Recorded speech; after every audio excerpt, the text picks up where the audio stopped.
Hey, and welcome to this week's Photography Explained Photo Review Club live stream, where we're going to be taking a look at some of the photos that you guys, the Photography Explained community, have posted in our Facebook group.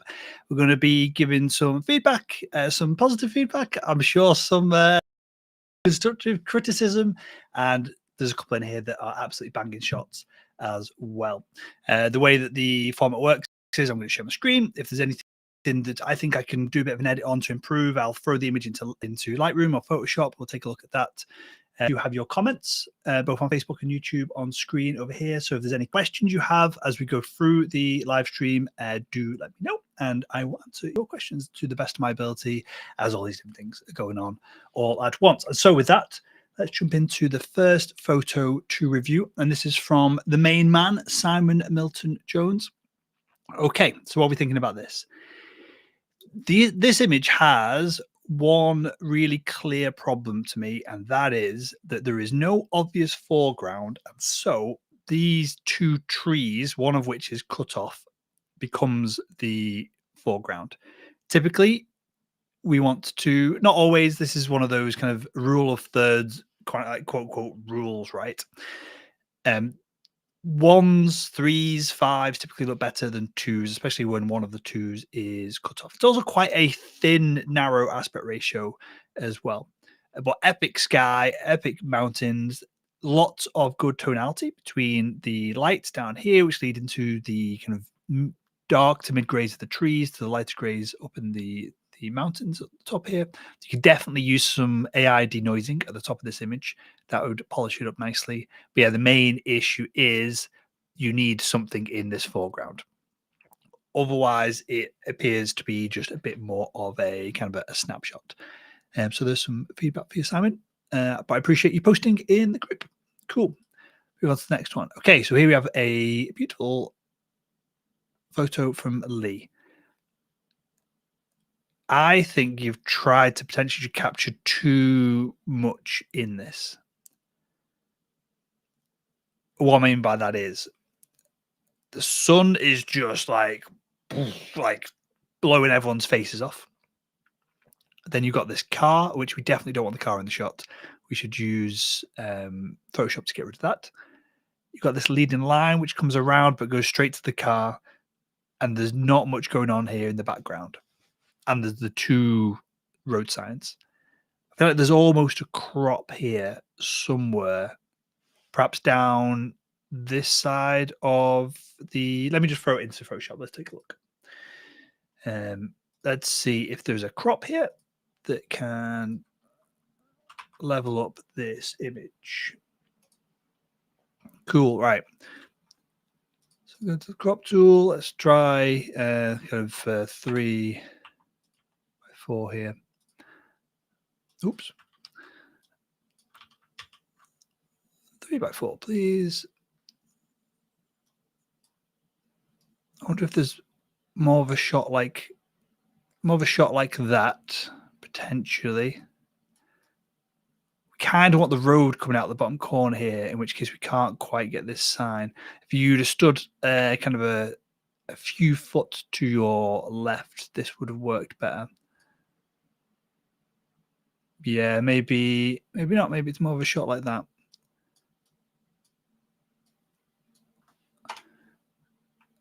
Not ideal, but I feel like this is immediately more cinematic and easy for my eyes to work out what the heck we're trying to focus on. We should definitely look at removing this car, though.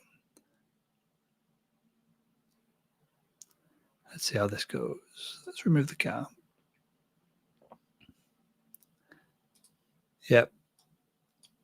Cropping a little bit more. Basically, what I'm trying to say is you don't have to have the entirety of the scene in front of you with a wide angle lens all in shot. The other thing up here is obviously the sun is completely blown out. Now, of course, the sun is a flaming ball of light, and so it's going to be white on an occasion. Well, it depends how you expose the shot, but potentially it's going to be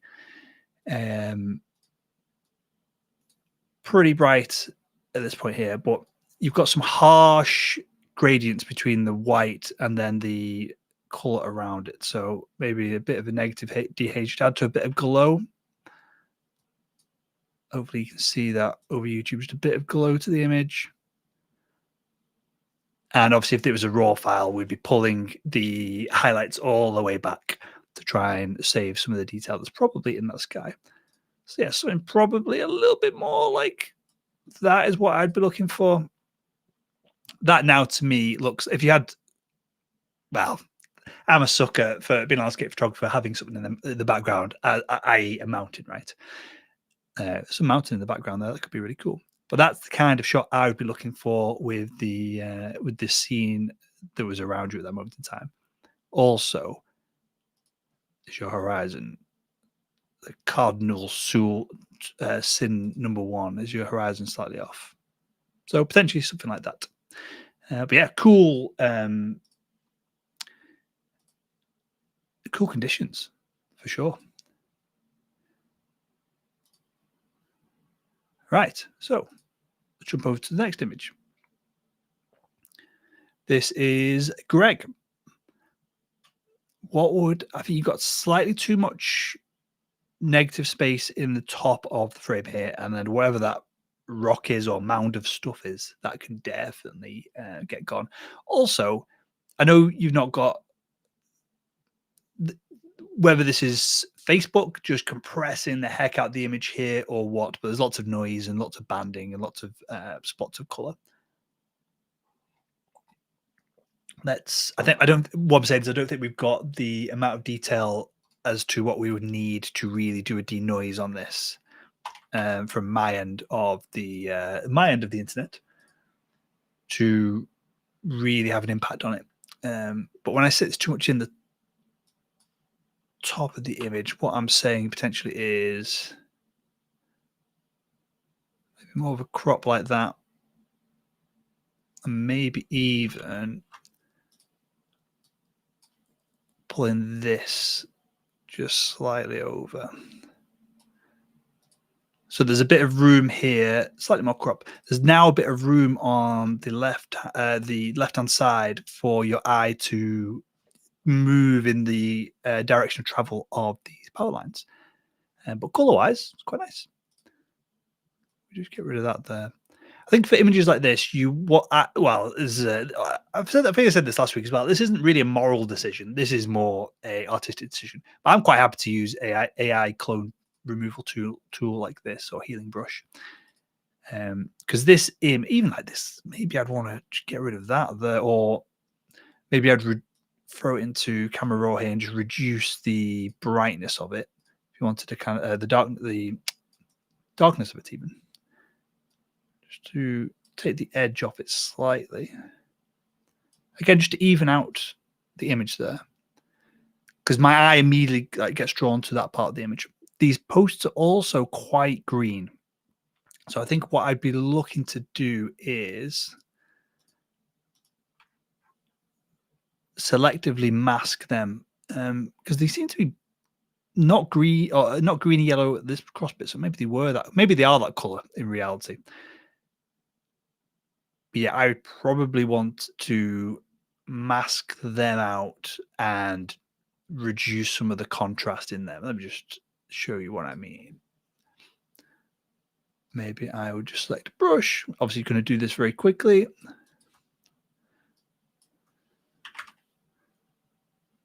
going to run my brush down. Oh, that's terrible. That's some excellent brush work right there. And just remove some of the saturation just to take. Let's not do anything. Let's remove some of the yellows there.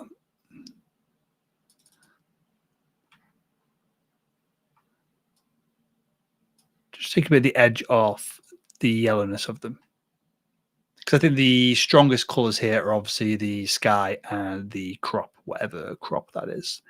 The plaid crop as opposed to the... Yeah, the more I crop it, the more I want to just get rid of the... I feel like this almost makes the...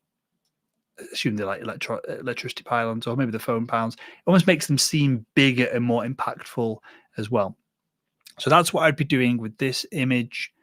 I'd probably add a bit more contrast in the bottom half of the image down here, because what we have is just a massive gap down here. So we might want to just pull the black point down slightly. Again, on the raw file, this is going to work a lot better.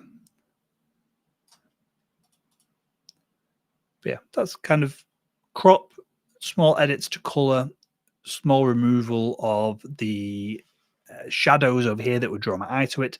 That's the kind of thing I'd be doing to that image. But yeah, it needs a massive, I don't know what you took this on, whether it's a phone or a camera, but absolutely it needs to denoise the heck out of it is the first step there.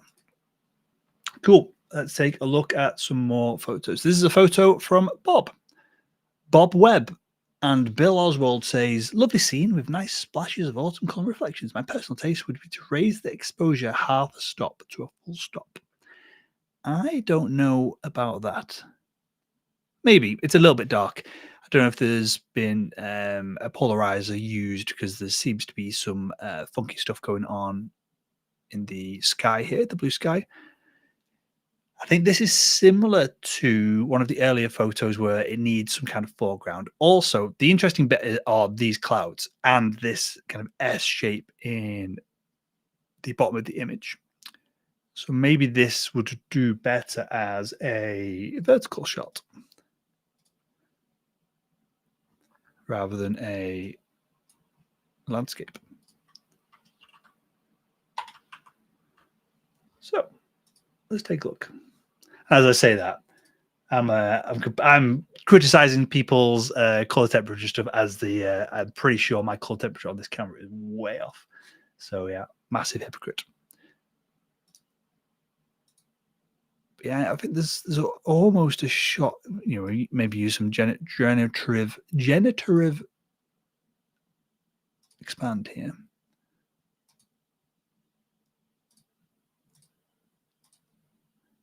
Just pull some more space at the bottom of the image. See, the trees are just too full on in our face. I think this is a problem that I see with lots of the photos that are added to the group.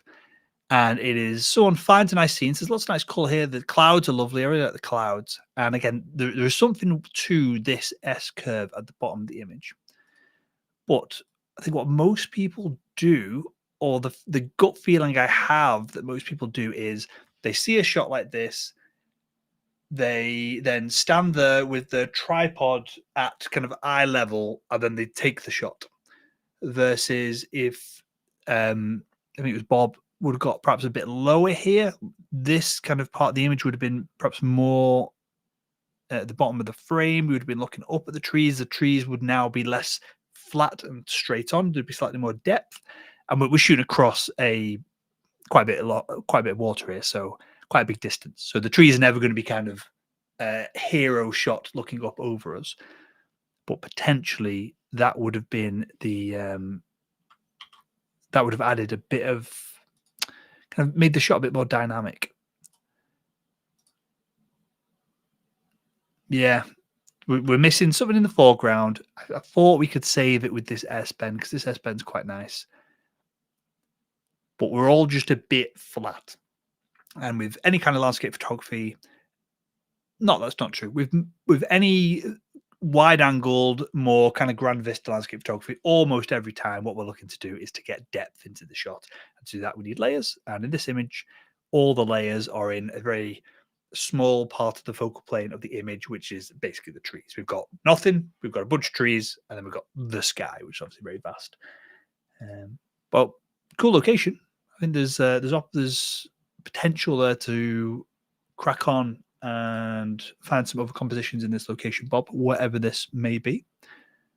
But yeah, I think autumn right now is I never really appreciate I've only been shooting for about 2 years or so, just over 2 years, and I didn't appreciate autumn both times through that. This is now the kind of 1.5 autumns that I've experienced, and I'm now obsessed. Just the color of trees. It can take a half decent scene into something that is really really special. Cool. Is it Cedric? Obviously, good photographer. Great we'll talk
this isn't very straight, and there's haloing around the lighthouse there as well. Still an awesome shot. I think the way you compose the Milky Way against the lighthouse, awesome. I just think maybe this is maybe there's a skill gap here and something to work on with compositing. I composite using luminosity masks across multiple layered images within Photoshop. Maybe that's something I could do a video on in the future. Again, I don't claim to be I don't claim to be an expert in anything, right? But I certainly don't claim to be an expert in the realms of astrophotography. But to me, that is what lets this image down. Just the fact that I can see the kind of the blend that you've done. There's just a hazy mess in the background here. Obviously, seems like there's light pollution on the horizon, but I don't know why there would be light pollution on the horizon when we're looking out to sea. Yeah, you've probably just done a crazy long exposure on the fore and mid ground here, which has then led to it all being a little bit mushy. Obviously, you took a picture in the dark. I know a lot of people, to get around this, they will do a blue hour blend. So they will take a picture during blue hour when there's still a little bit of light coming from the sun having just set, but there's obviously still light hitting the atmosphere and about to back down. And so that's probably the solution that we're looking for if we try and improve this image, as well as the composite. If you watch this, Cedric, if you wanted to email me these the files that you've used for your composite, I will have a go at this if you like, and I will send it over to you. And if anyone's interested, I can show you on show the audience next week on next week's live stream. But yeah, cool shot. I'd also just look. Can we straighten out the lighthouse here? Can we just bend it back into shape so it's pointed straight up? But yeah, I like it. Cool. All right, here we have Greg. This is an old one I took last year. I was quite pleased with this abstract reflection and a color pop. I had mixed feedback in the past. I'd be interested to know this community with some more know-how think of it. Nice. I assume that isn't. I assume you're not taking the piss. And you're also assuming that we know what we're talking about, which may or may not be true. But yeah, I don't know if you have to desaturate the background here. I think you could desaturate it slightly just to add some contrast. I think this could just stand on its own without the. It looks a bit artificial with the because it is artificial. To my eye, it looks overly artificial with the background desaturated. But other than that, it's cool. Could we change the composition slightly? Maybe if you stood a little bit more to the right, but then I think this is a bin or something. This bin would be then. You'd have to either cover the post here with the bin completely, but if you only moved over slightly, you'd be touching it, which would be no good. But yeah, it's a cool shot. These are the kind of shots that I'm terrible at. Set me on a 3-hour hike up a hill during a sunset. Great. I'll have a good crack at that. Put me in the middle of, I don't know where this is, Leeds city centre. It would be the closest city to me. And say, go and take a picture of a bin. I'm out. No chance. So yeah, nice one, Greg. Cool, Bob. Happy Thanksgiving. May you and the family have a good fun time together. This looks like, I feel like you should stick some grain on this and push it more like a film image. But yeah, it seems like a shot from some 70s horror film where this lady model, we'll call her model, is flirting with someone who's just about to murder her. That's the story that I get from this image, which is good. When there's a story, typically it means that you've done a decent job.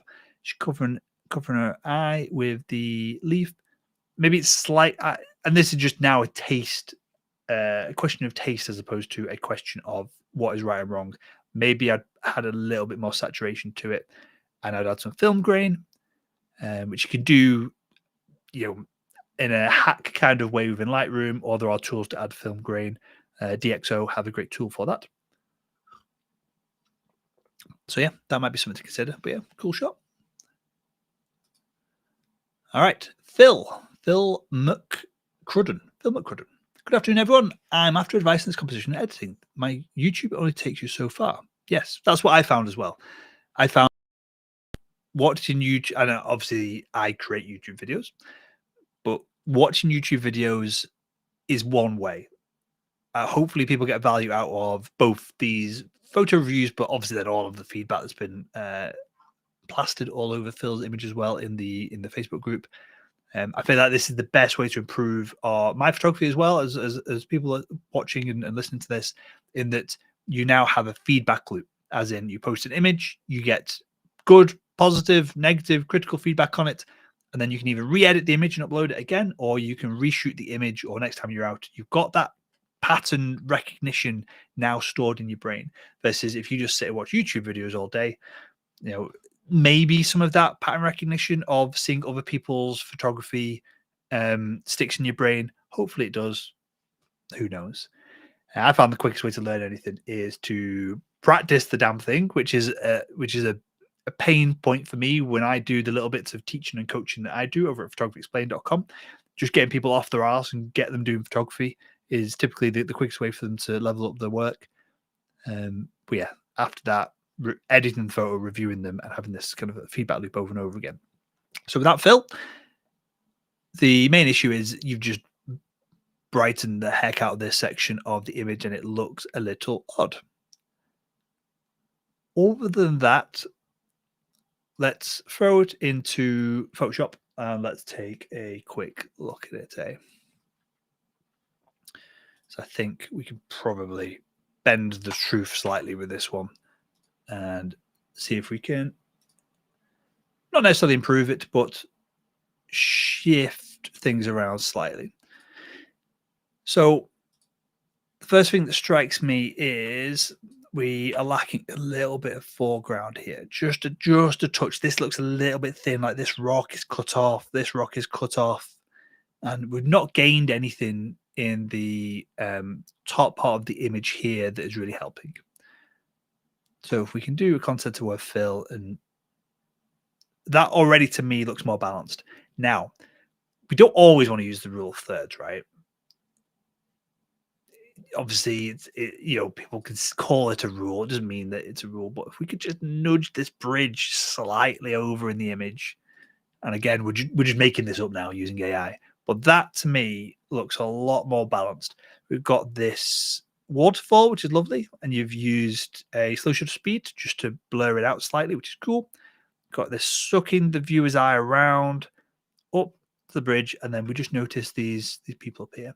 I would probably, if we can we just have, I find the blue a little bit distracting there. Can we get rid of this lady? Because the red stands out lovely against the green here. You've got like a really complementary color. So that leaves us with an image that I think if you composed it like this, you've got a half decent image here. Maybe I want to be, I don't know how high you are here. This kind of probably is a eye level shot, which is again a bugbear for me, but also something that I just see all the time. If you would have got slightly higher, and it depends how tall you are, how tall your tripod is, and if there's a rock or something to stand onto, but it would have just give a little bit more of the peer and the perspective over this ledge here. We would have got a little bit more of this coming through. I feel like that would have helped because there's still quite a lot of just like stuff in the top of the frame up here. We don't really want to lose. We don't really want to lose this part of the waterfall here because it's quite nice. Now, the main issue you've got is this light patch where you've lost a lot of contrast. Now, there certainly could be light coming through this gap here. If there is, fantastic, but it's just a little bit on the nose to my eye.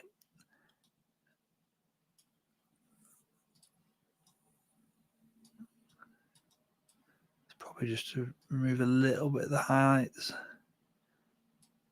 Add a tiny bit of contrast, maybe. It's warming it up too much. We kind of lost a bit of detail in there. That's better. So hopefully you can see that the difference between those two. It doesn't even need to be that low, I don't think. So we've got that, and maybe you've added a vignette or something because this side of the image is nice and dark, but it's this top part we want to kind of drop off as well. So maybe we just had a bit of a linear gradient and reduce the exposure up there. Because brightness is always obviously in the context of the light parts of the image. So if you want it to appear lighter, you can just darken off the other sections of it. So similarly, if we had a linear gradient on this part of the image, which is very bright, and our eyes are going to be drawn to the brighter parts of the image. So something more like that. Maybe I'd brighten up this kind of area. I'm just going to do it very quickly. Brighten up that area just a little bit because it seems a little bit now unrealistic because there are other parts of the frame that are quite bright. So this is almost like a negative vignette at this point down here.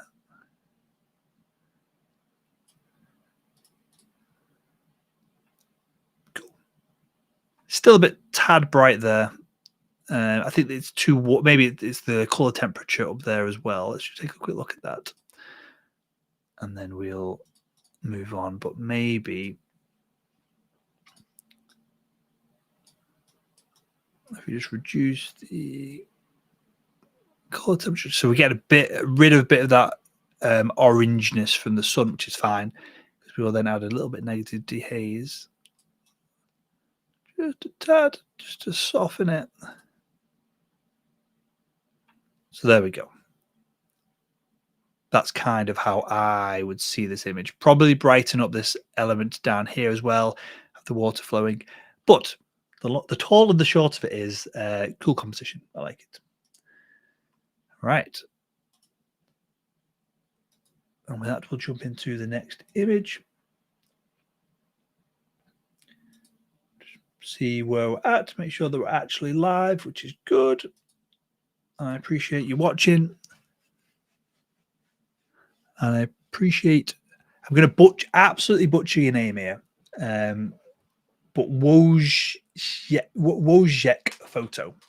I appreciate the comments, mate, and the feedback. Cool. Right, let's jump into the next image. Here we have Ray Lastra. Focus stacked manually processed. Would have been nice to place the tip of the reflecting mountains in the V of the bushes. Comments are more than welcome. Yeah, you can't have. Yeah, you can just get rid of this in Lightroom and Photoshop if you like. But you don't want these branches touching the mountain here. I'm not sure of the value of all this blue in the sky. Let's just throw it into Photoshop. There's probably, again, a crop here. I should do a video on cropping. In fact, we did do a video on cropping on the Photography Explained YouTube channel, and it completely bombed and was terrible.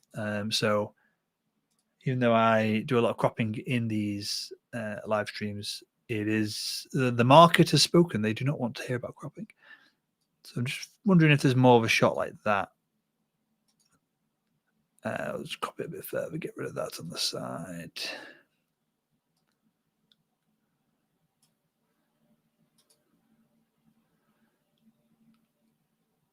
That to me is looking better. Can we just cheat and get rid of this? Where's me? Can we just cheat?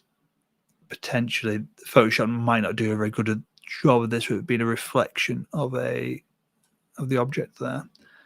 That's not too bad. And then can we get rid of this? Yes, we can. Can we get rid of this? It's doing a good job.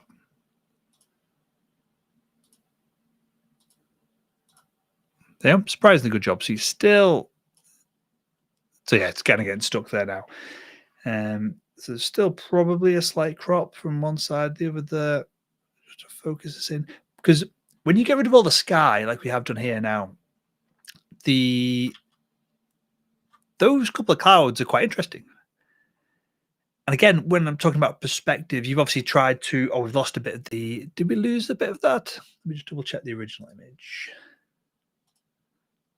Yes, we've lost a little bit of that leaf in the flower in the bottom corner down there, which is fine. And as I said earlier on in the live stream, we do want the three of them would look better than if we just clone that out. But you get the idea with this. Can we just try and cheat it slightly?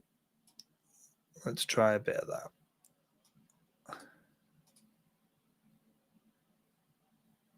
fine. But it's butchering that. It's not done a good job.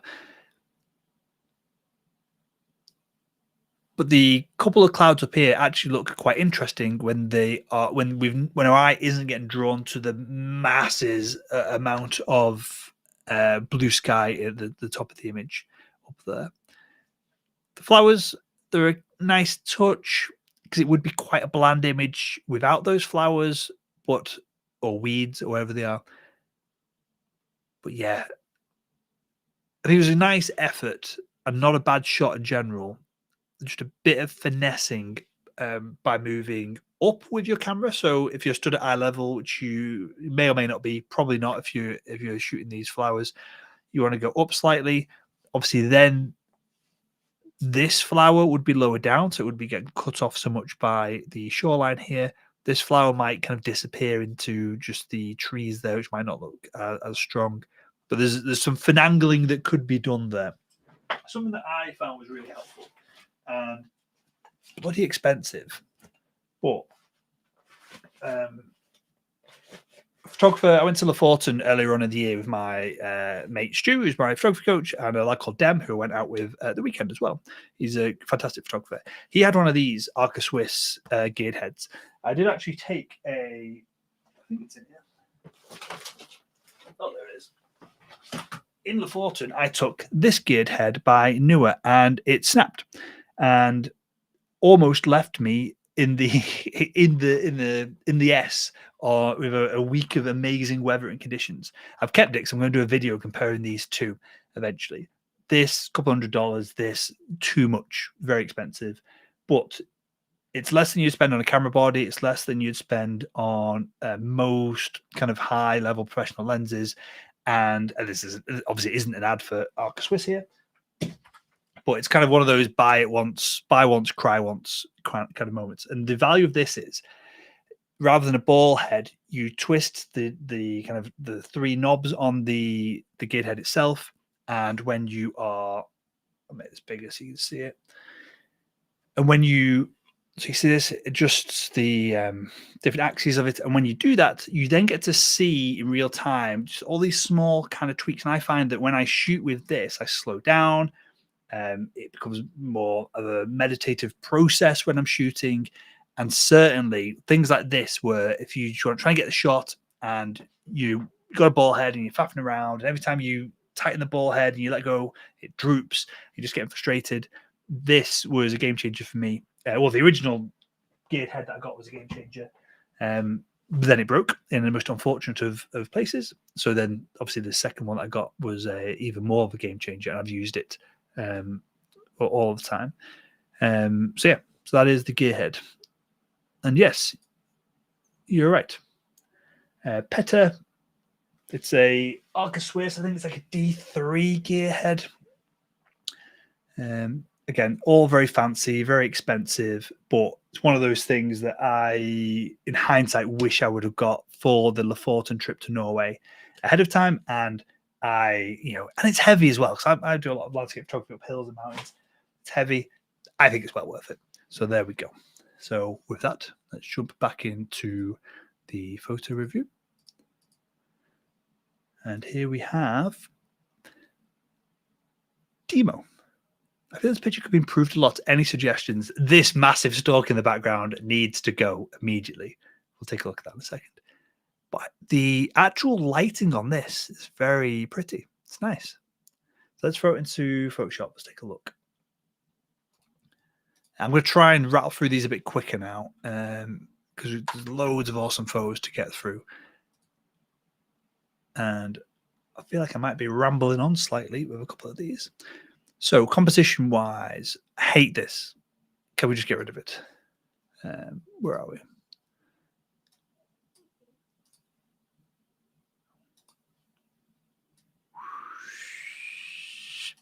Can we just get rid of that?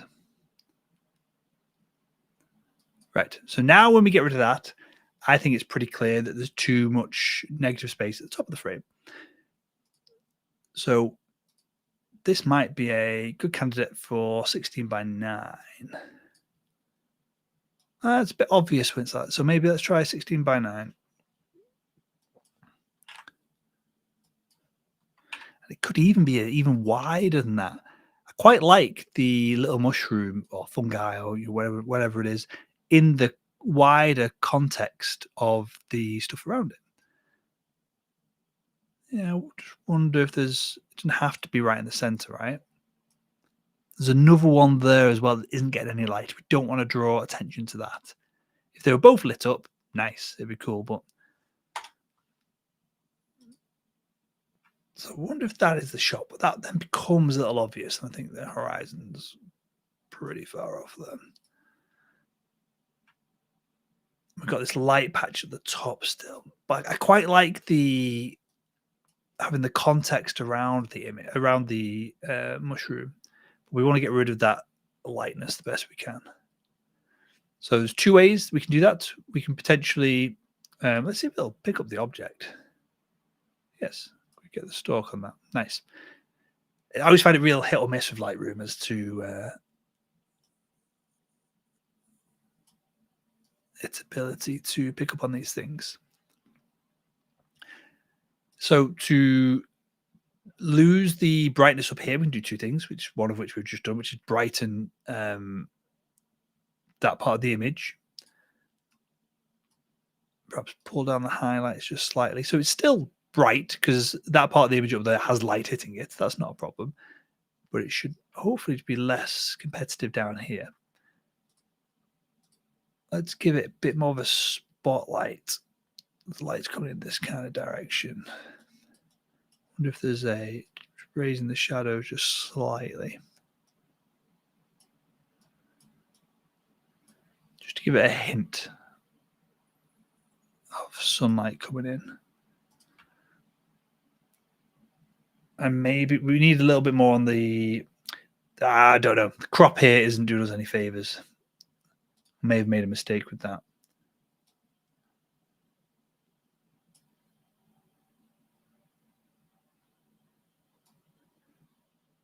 But yeah.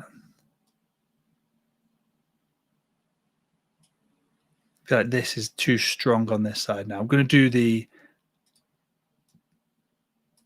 usual obvious, at least attempt at a fix here, just to polarize towards it more. Not sure on this. I may have butchered this myself.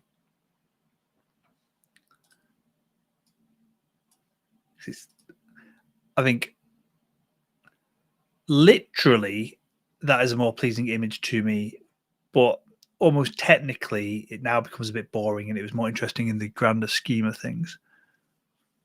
Maybe. No, I think we're doing all right.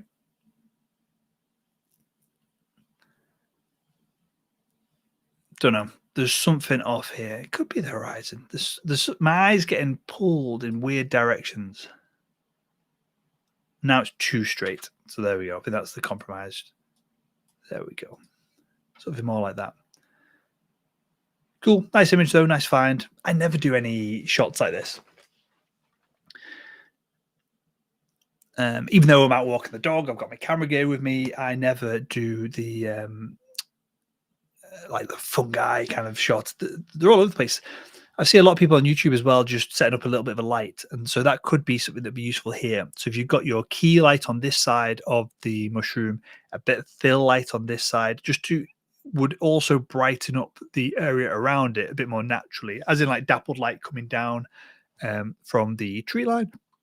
And so that could probably add an element to the an element of interest to the image there as well. But cool image, Timo. I appreciate it, mate. All right. Here we have an image from David Forbes, another long exposure. I feel like, and Andre here has perfectly said this. You've left too much space at the bottom and not enough space at the top. We almost want to, I feel anyway, make this more kind of even more graphic than what it is. Like this hole at the bottom is a problem. But I just wonder if there's a kind of like a 2x1 kind of like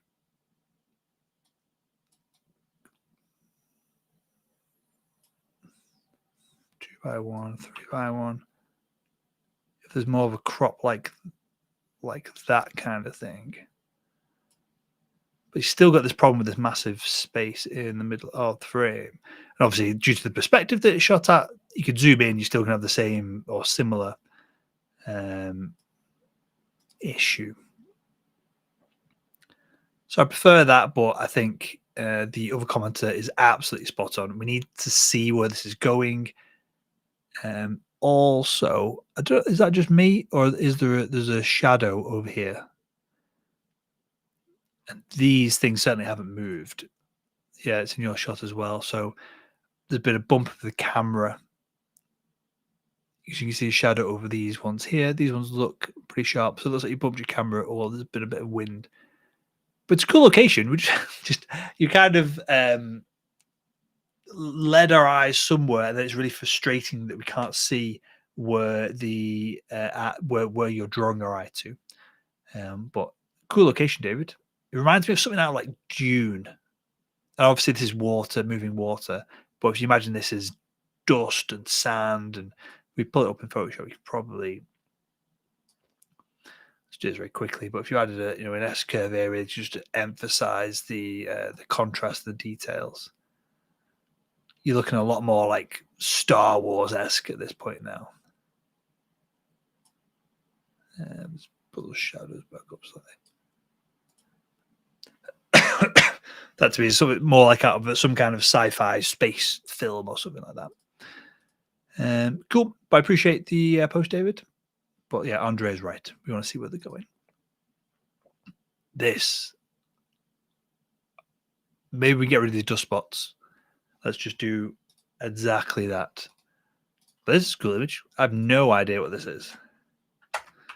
Which to me inherently makes it interesting, rightly or wrongly.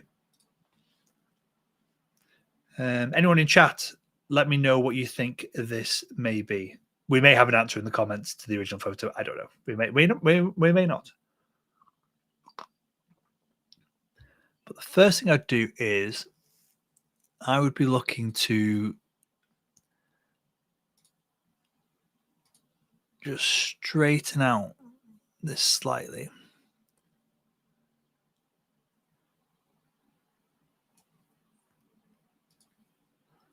These lines don't have to be perfectly straight, and they're all slightly off. Why aren't you wanting to do that? Fine, it's not filling in the gaps there for some reason, but no issues. I'd also take a look at what I can only assume are dust spots here. If we go to visualize spots, it's going to be pretty obvious where they are. Let's just remove a couple of these. Just cleaning up, basically.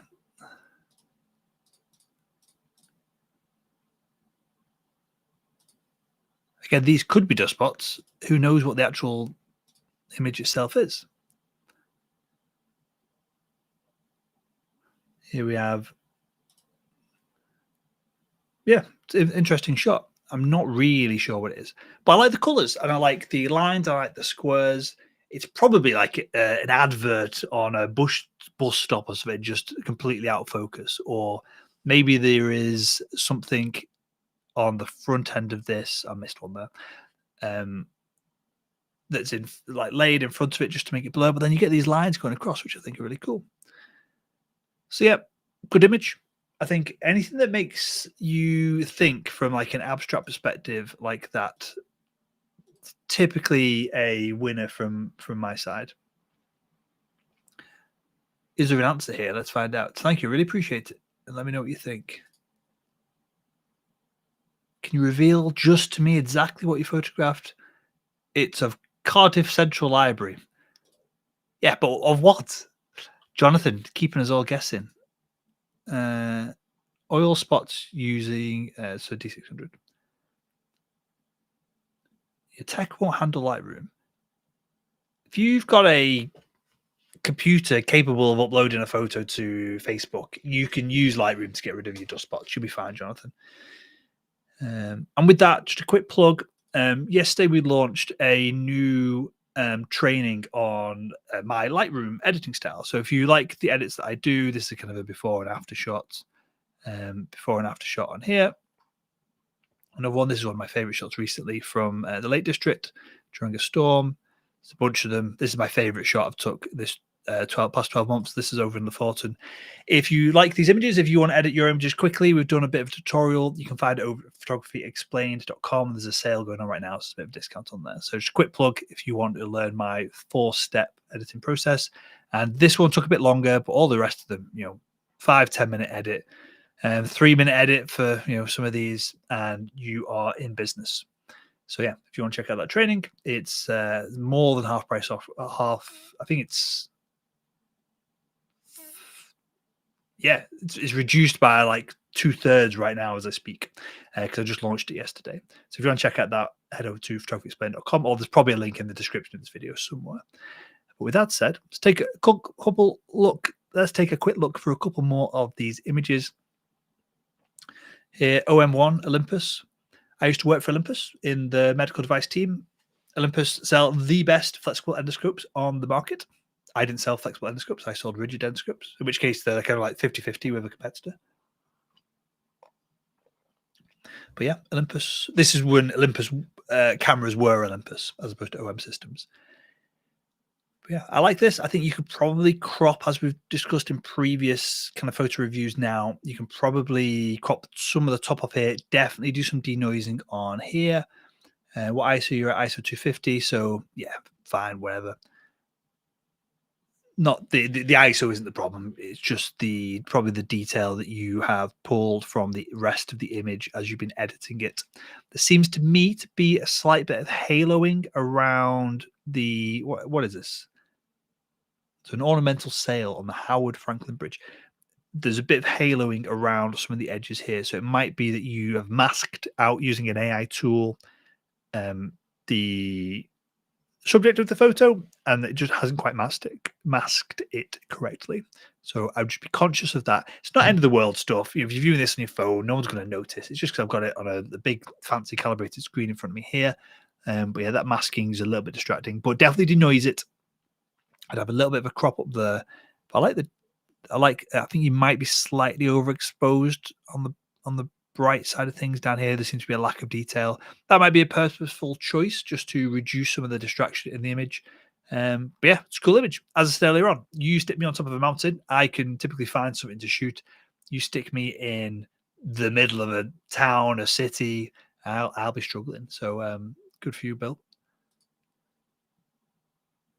Okay, this is a great image.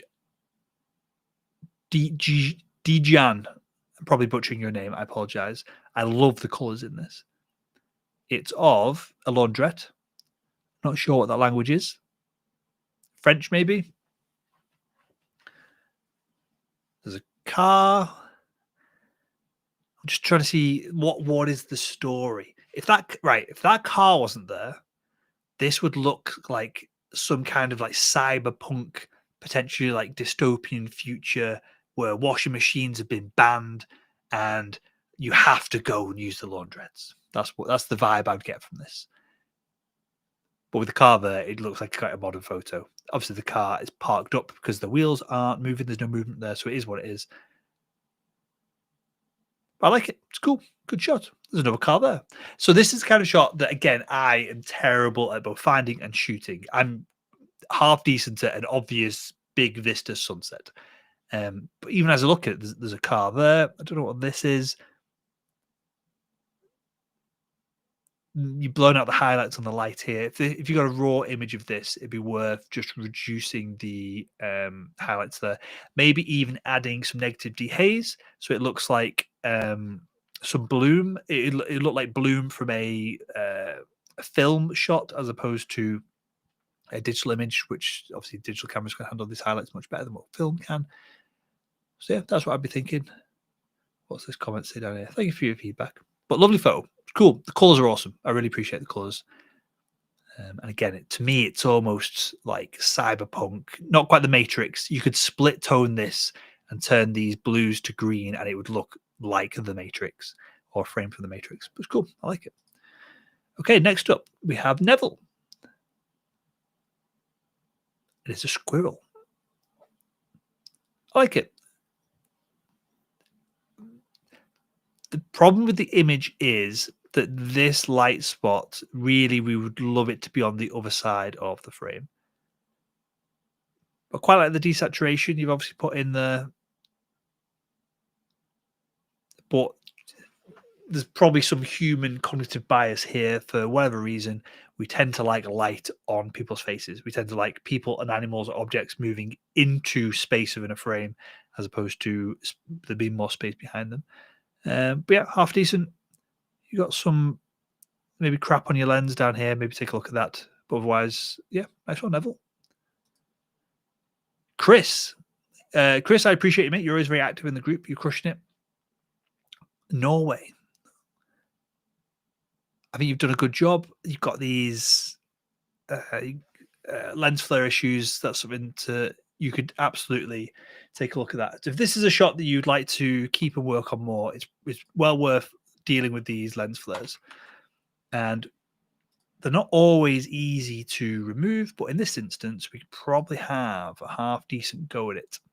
I'll just do it very quickly here, but hopefully, again, you can see this on as this has been streamed and shot around. But this section here, we've lost contrast. We've gone very browny. But if we just tilt that part of the image to green,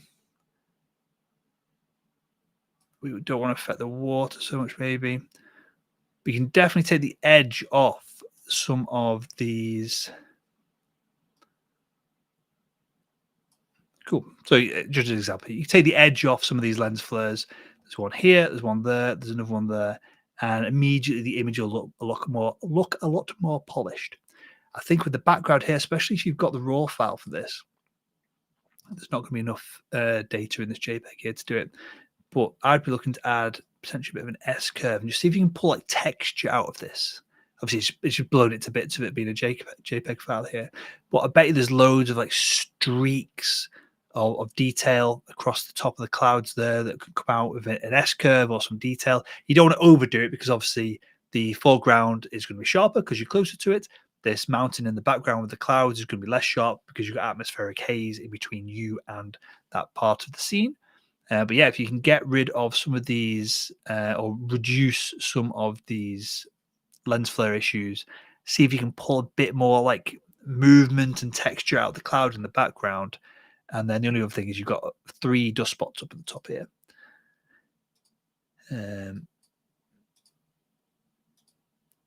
you can see them up there as we do the visualize spots. You've got another one down there as well.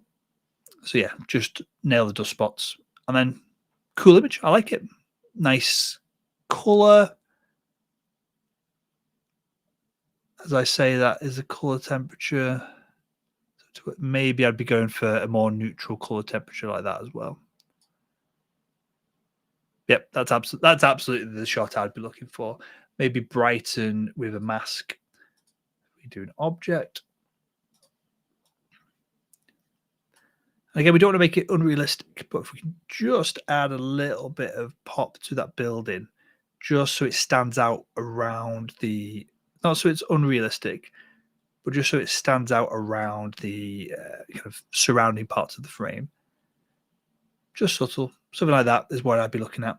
But yeah, cool image. It's awesome to spot the. You've done an awesome job of spotting the conditions, being interesting, and framing something up probably very quickly in the moments that you have as this cloud is kind of being formed, rushing over, and then dissipating over the side of this mountain. So you've done a good job. Very impressive. Cool. All right. So we'll go for another 5 minutes or so, and then we'll wrap things up.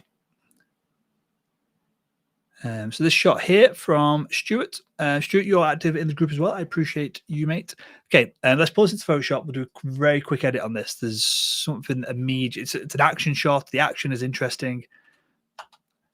But I think there's a quick and easy change that we can make here that will make the world of difference.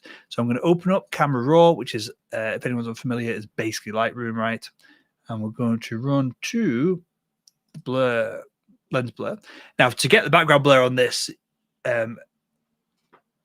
you would need like a f4 lens, or a lens at f2.8 or something.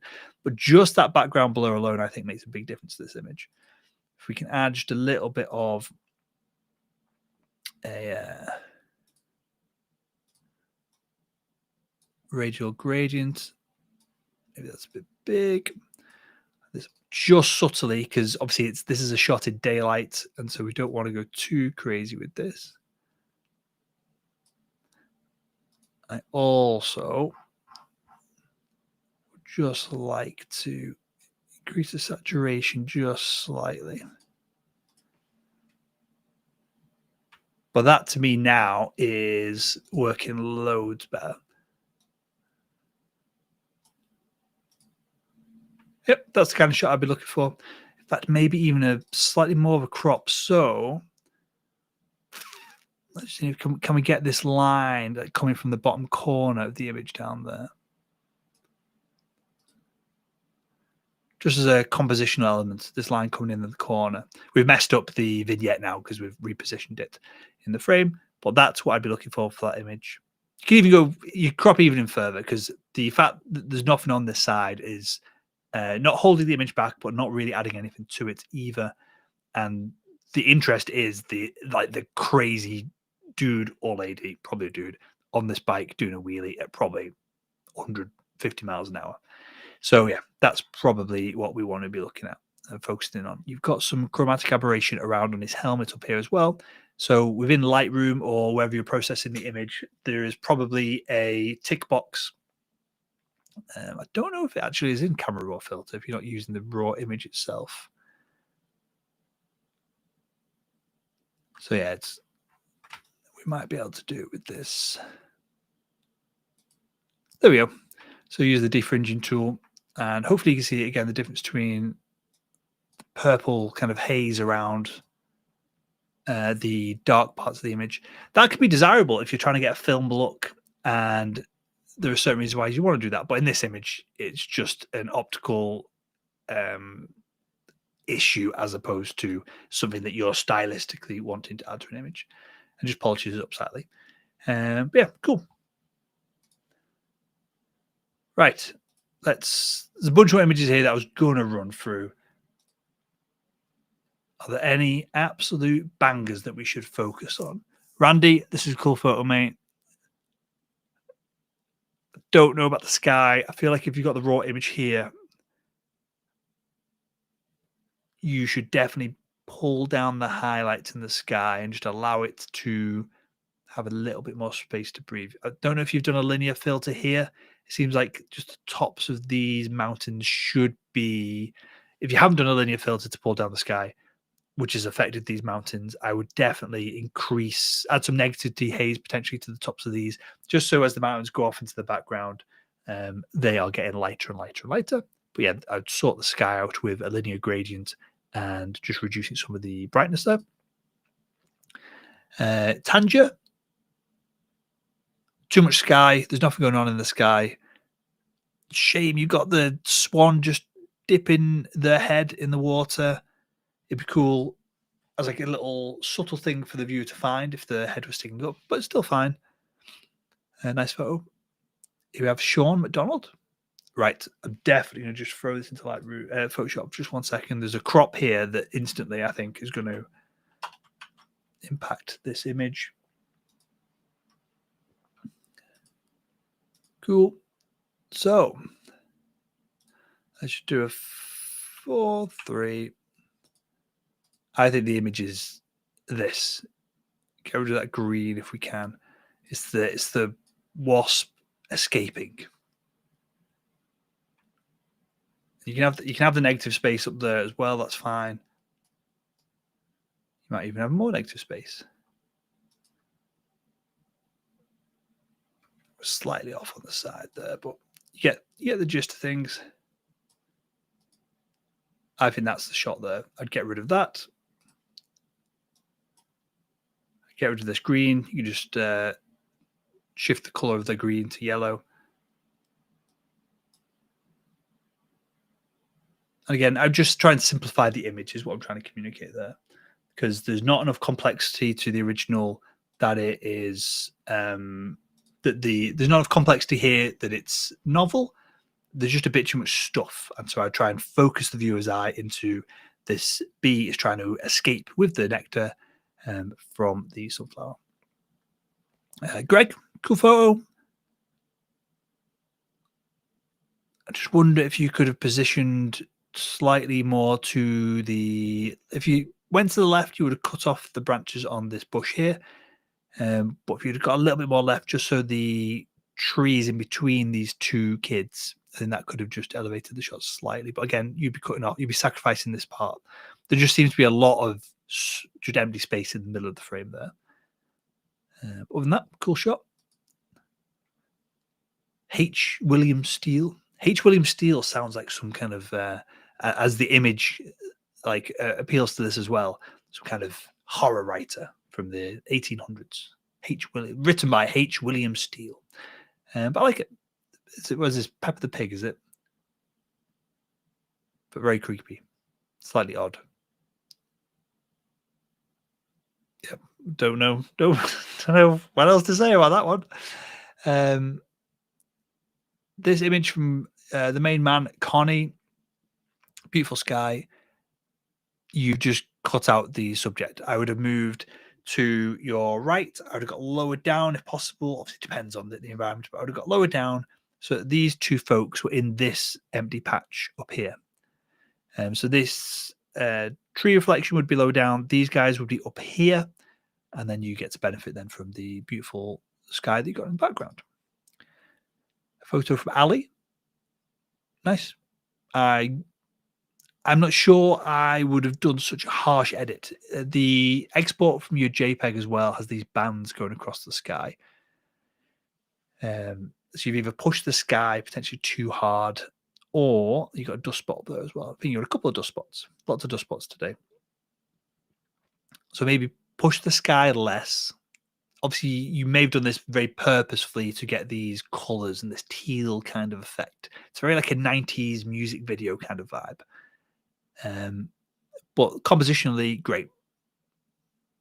Could you have got the girl's ankle just in the shot there? Maybe, but we're led in from this barrier. We got the girl and then come back around and looking at why these people blurred. Then we go to the sign, which I can't quite read. Something about Trump, either a protest for Trump or a protest against Trump. Who knows?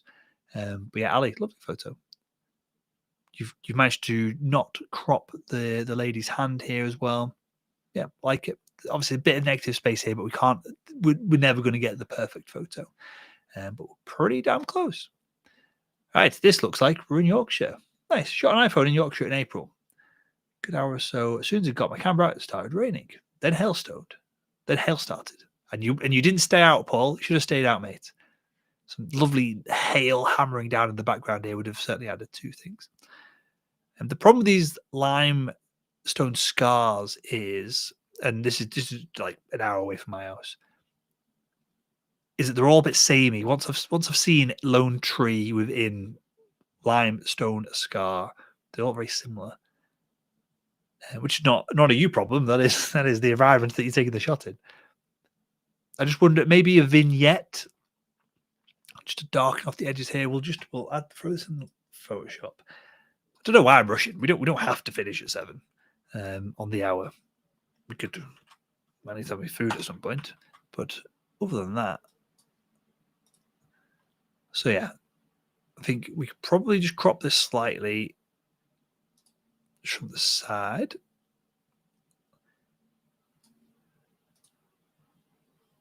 We'll have a tiny bit more sky in there. But we'll try a vignette. A vignette is the answer to most things in photography.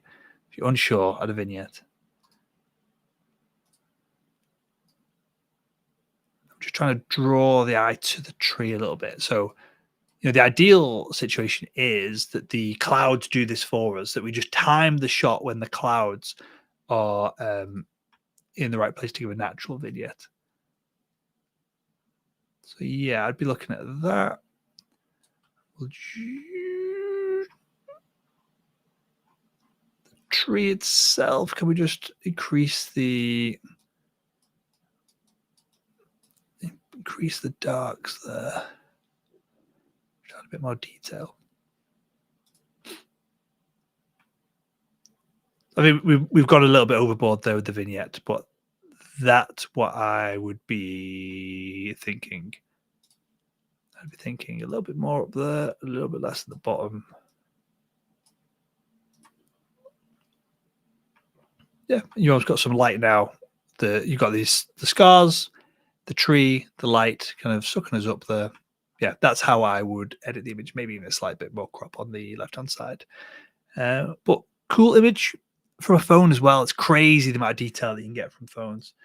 I think I talked about this last week. I'm doing all as a kind of exercise in practicing this now. I'm doing all of the B-roll for Photography Explained videos on my iPhone 16 Pro from last year, the flagship phone from last year, and it's crazy good. I think we need cameras for the main kind of images, just because they just gather more data, more information. We've got more flexibility with the lenses, but for the video side of things, they're getting pretty close to kind of prosumer level cameras now. But Paul, I appreciate you, mate. Hope that's useful. John, the issue that we have here is that you're stood probably at eye level, shooting into the distance. There's no foreground. There was no composition here. And so that is the feedback. That's the thing to think about. But cool location, wherever this is. What do you say? So yeah, fall colors. Give it another few weeks. Yeah, Chris's same comment. Give it another week, and all these will be different browns. And then just a longer lens picking off pretty shapes and compositions in the background. That'd be cool. Edwin tried playing around with focus stacking for the first time without a tripod, of course, because I'm not a very smart guy. Yes, focus stacking without tripod is doable, but certainly not ideal. The issue you've got here is you are too high up, and so you've got too much space, excuse me, in the middle of the scene. If you'd got lower, I'm sure you placed. Well, if you haven't placed that leaf there, it's the perfect leaf for the scene. But I would be getting way lower, and this is the value then of focus stacking, right? Way lower. I would want. Let me just show you. We will not do a good job of this. I won't spend time compositing the image or anything. We will just copy and paste a section of it. But what we would be looking to do is to get this up to like there, and then your composition then becomes more like this. So obviously the perspective doesn't work as we just copy and paste the stuff around. But that's more of the shot and a bit higher, a bit more of the mountain on top as well. But getting lower down, getting your, I don't know if you're young or old. I'll take a look at your profile picture in a minute and make some assumptions about you. But getting lower down, if you've got creaky knees like me, it's obviously a pain in the ass, but it's worth doing. Just getting the shot of the leaf lower, so there's less space in the middle of the frame, right there. And I mean, obviously, you can get extreme with this as to how much of the frame you would want to take up with that leaf, just to eliminate that midground. If there's loads of stuff going on in the midground, keep the midground in there. But in this instance, just a bit of choppy water on a sunny day, not ideal, right? Cool. Here we have Eugene. I think we covered one of yours previously, Eugene. This is the same issue, but with foreground rather than midground. I think if you crop your horizons off, so that's the first thing to fix. Fix the horizon, lovely conditions, this like Tuscany or somewhere. If you are posting comments and you want to increase your chances that I'm going to review them on the live streams, give a bit of a story around the image. Tell us why we should care. Tell us where it is. But we don't need all the sky. The sky is absolutely redundant in this image. I think there's just a crop of the interesting bits down here. Whether that be there's an image there, potentially on the right-hand side. The obvious image would be here in the middle, but I'm not sure about that. And then there's almost like a blue hour shot where the light hasn't quite got across yet, must be getting blocked by a hill over this side of that house, just popping out through there. So I'd see if you've got enough megapixels. Can you get a crop there? That's the obvious crop in the middle, but I'm not so sure about that.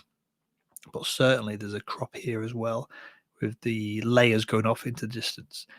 When you zoom in, you're essentially cropping, right? You're not bringing stuff forward. You're moving the image circle in so that less of it is in the what the sensor is going to capture.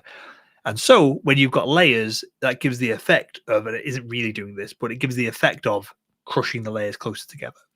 And so if you could crop in and zoom into that section of the image there, you'd have more layers in the same amount of physical real estate on the display or medium that you're consuming the image on, and so they appear stacked up closer. And so that would be more interesting with shot down there. Cool. We'll wrap things up with this one from Laurie. The Akavango Delta. This is lovely. I think we've got a couple of things to think about here. Let's throw it in here. Right. It's very flat is the first comment, right? The crop, fine. You could faff around and pretend, or not pretend, but try and tweak the crop slightly. Either way, let's go with the original. Crop's tiny bit off the top potentially, but the issue for me is that it's quite flat. So how do we unflatten it? So the first thing is, see how we've got these 3 peaks of color up here. That isn't always accurate, but it's sometimes an indication that our color temperature is way off. So that's probably what it looked like when it was shot. Sure, we can nudge a little bit more warmth in there if we like. Obviously, you can go too far and it looks unrealistic. But I'd want to put it back to neutral if we can, just a little bit. But there is no low end and there's no high end. And so what we might want to consider doing is pulling the blacks down, give it more depth into the image. And can we pull the whites up without blasting things too much? We're clipping the reds there. So that now gives us a bit more of a starting point. So the original, very flat. It looks like if you were filming on video, it looks like almost like a log profile there, where all of the dynamic range has been sucked out of the image so that we can get more of the highs and lows in without potentially clipping. So already I think we're better off there. There's also a bit of a lack of color. We don't necessarily want the background popping too much. So if we add saturation, we're just adding saturation across everything. If we add a little bit of vibrance, so we can probably get these grasses a little bit more green. And then we're halfway there. If we select a radial gradient around the cat itself, there's probably just a little bit of clarity that we can add just to make it stand out and pop versus the background. Obviously, with clarity, you can massively overdo it. It makes everything look very weird. It's something that everyone does when they first get into photography. We probably want to subtract with a brush away from these branches here because they're getting a little bit too eye-catching, pulling my eye away.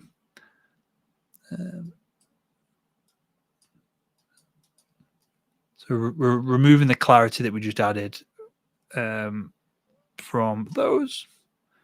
Does that make any difference? A little bit of a difference. And that leaves us with the tiger. Now, one issue is this. Again, I get mixed feedback from wildlife photographers as to whether they like removing stuff from images or not, or whether they feel like it is a bit of a cop-out. But for me, I really don't care. I'd rather just try and polish up the image. So if we can get rid of that, they might not like this. It might fall apart very quickly. But if we can get rid of that strand of grass, has that worked? Yes. So get rid of it there. Get rid of it there as well. Just conscious of time. And then I think a vignette being added to this.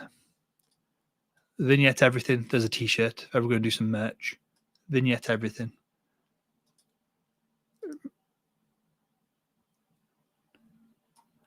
think we can also, if we go back to the cat's face, add a bit more.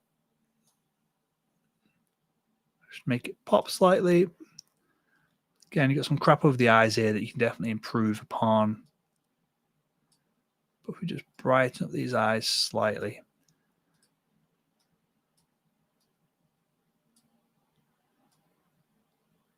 Not too much that it looks odd. Maybe we're a bit dark on that side.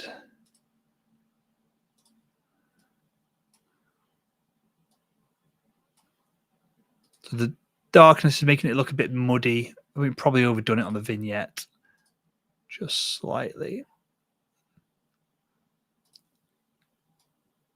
But yeah, that's the kind of thing I'd be looking at.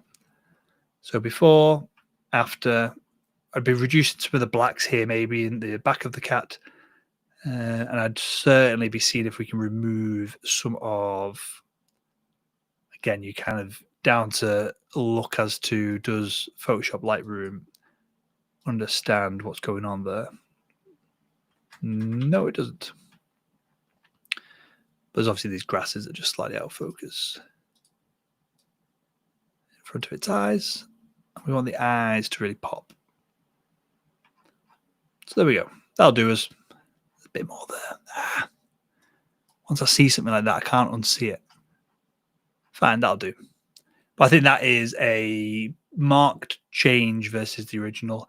And with that, we will wrap things up. I hope you enjoyed this live stream. I've enjoyed having a chat with you and showing you some images. If you want to post in the group, just head over to Facebook and search for Photography Explained, and you'll see the group in here. I go to photography. Here we go. Some Inception as the live streams up there, but the Photography Explained Photo Review Club is completely free. And I look forward to seeing your images in there. If you want to improve your images, if you've had any value from this video and you'd like to level up your own editing skills, head over to photographyexplained.com. As I said, we just released our first ever, it's for landscape photographers very specifically, but landscape photography editing and post-production training.